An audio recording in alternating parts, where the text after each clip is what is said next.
everyone, and welcome back to Decorating with Happy Hot Home. I'm so happy to have you here.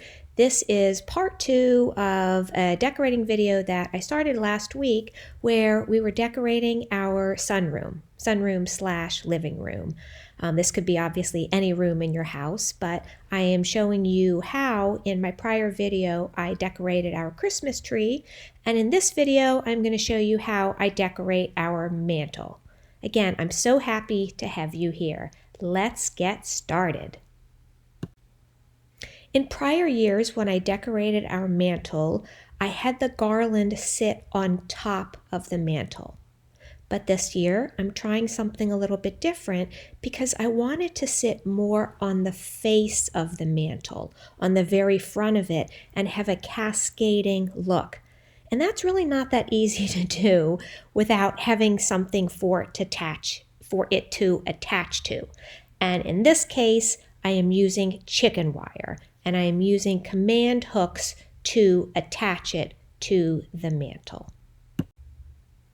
So our mantle is rather large. It's about an 8-foot long mantle, maybe about a foot deep, but it also has those 2 bump outs on the side that I'm sure most of your mantles don't have. So it does make attaching the chicken wire a little trickier for me, but I think in your instance it would probably be a little bit easier.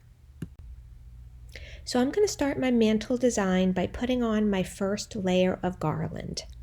I have 2 6-foot long pieces of green garland, and as you can see, it cascades down really nicely. It hangs and it has this droopy look. It's why I love it so much. I'll try to link it if I can find it, if it's still available. It's a little on the pricey side, but I think it's worth it. The color is beautiful, and I use it all over my house. And I love the way it just drapes down the center, the front on each side, and it is draping a little nicer because I do have that chicken wire for it to stick to. Normally I can't cascade it like that. Using green floral wire, I am attaching the first layer of garland to the chicken wire on the left, the middle, and the right sides. So the second layer of garland is frosted, and I am attaching 2 9-foot pieces, one on each side, of garland on top of my first layer of garland. So what I do like about this frosted garland is that it is very flexible and pliable. But as you can see, it wasn't fully cooperating with me, and I'm not going to pretend that I didn't struggle being, a single person having to handle 2 9-foot pieces of garland by myself. It wasn't being terribly cooperative, but I did get it to work, and I think the end result looks great, but there was a little bit of struggling going on. So this is what we have so far. But I am going to need to attach it. As I'm showing you right there, it pops up, so it does need to be secured down. So using the floral wire, I attach the 2 pieces of garland to the chicken wire just to make sure that it's really secure. And I do that throughout the garland in several areas on the left and the right side. And as I'm doing it, I'm fluffing the second layer of garland. So at this stage, I decided that I wanted an additional first layer of garland to hang down the side under the second layer of garland. So I decided to add a couple more pieces, one to the left and to the right, just so that the pieces that hang down over the sides also have that beautiful green layer of garland behind it. And I am securing it with chicken wire because they do tend to separate as they hang over the sides. So I just think that addition just looks really nice. Not necessary, but I just thought it looked really nice. So I've attached that second layer of greenery, or the first layer of greenery, sorry, to the left side of the mantle, and now I am just securing the two pieces together with some floral wire. Okay, so the garland is looking great. I'm loving the way it's looking. And now I'm adding some embellishments to it. So I have these frosted berry picks, and they have these really long stems, so I don't need to secure them with any wire into the garland. They just very easily stick in and stay there. And I just love the look of them. They have a little bit of snow on them, and they just look so natural, and they add that perfect pop of red to the garland, and they just look like they belong with the garland, as something you would see in nature, as if you were walking outside during winter time.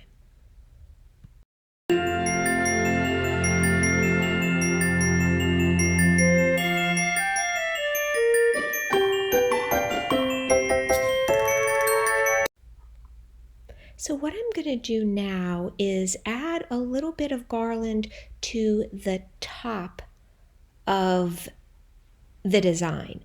So I have that beautiful green cascading layer on the bottom.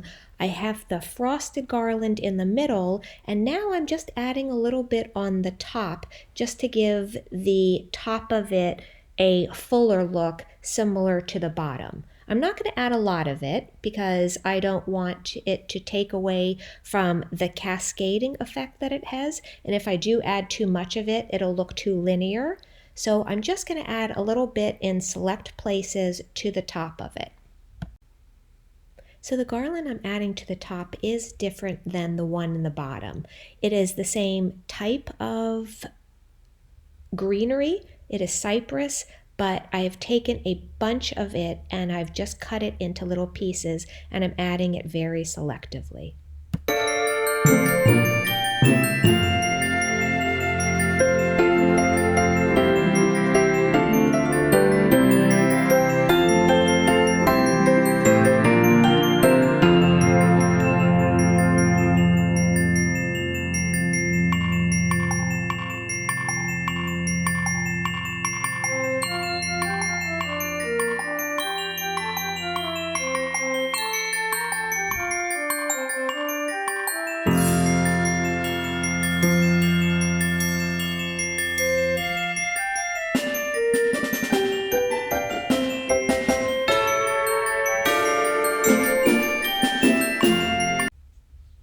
And now I'm going to add 3 red bows. They are velvet bows, and velvet I just find to be the richest material you can use in Christmas decorating, and I always use it if possible. It's just so bright and vibrant and always looks beautiful. I also have a bow tutorial on how to make these beautiful bows that I will link here in case you are interested in making your own bows. So you've probably been wondering this whole video, how on earth am I going to hide that chicken wire? Well, very easy. Since it is a very thin gauge, I can just very easily roll it up so that it's not visible under the garland. The pieces that are hanging, just roll them up. It's very flexible and it works great. Another option, if you want, is you can cut it away, cut off the pieces that are visible, but again, it's not necessary. All you need to do is just roll it up, and it doesn't show, and no one will ever know. So now for the mantle decor. It really needs very little because the garland is so beautiful, and probably too much would just take away from the look. So I'm just adding a couple of reindeer with a little velvet tied around their necks. To elf or not to elf? Some people love them, some people hate them. I happen to really like them, so I'm going to add a couple little guys underneath of my lamps. So I'm going to add the finishing touches to the mantle design, and then I'm going to turn on the lights and let you enjoy the mantle fully lit. If you like the video, I hope you will like, share, and subscribe. And I will be back on Thursday with a full room reveal. I have a couple things that I'm still working on. I'm going to do a full reveal on Thursday along with an evening view of the room.